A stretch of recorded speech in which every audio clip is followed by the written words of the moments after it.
I'm Keith Stevens. Wait a second. It wasn't supposed to go like this. Whatever happened to the good plans God has for you? Well, maybe you've had those thoughts. Laura Story has. What if trials of this life are your mercies in disguise? 10 years ago, Laura's husband Martin was diagnosed with a brain tumor. Even though he survived, he still lives with several disabilities. Their journey is the basis for Laura's Grammy-winning song Blessings and her book, When God Doesn't Fix It. What do you do when those feelings of frustration start to form?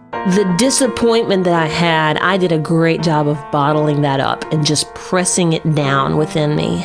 And it was maybe about 5 years later that I realized that I had just become this frustrated person, and I couldn't quite put my finger on what it was, and I realized that I had never really grieved. When I thought about what my husband had gone through, sure, he lived through it, which was wonderful, but there was still the death of so many dreams.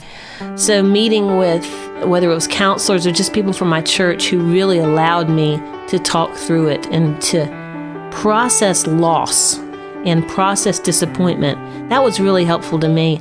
And something else really helpful also was looking at the scriptures and seeing places in the Bible like Psalms I can think of where David is pouring out his soul to God, and he says, "How long, O Lord, will you forget me forever?" You know, David's having such a bad day of complaining, and I feel like God left that in there to say, hey, when you're feeling frustrated, when you're feeling angry, when you're feeling down, run to me. I love it when my kids cry out to me in desperation.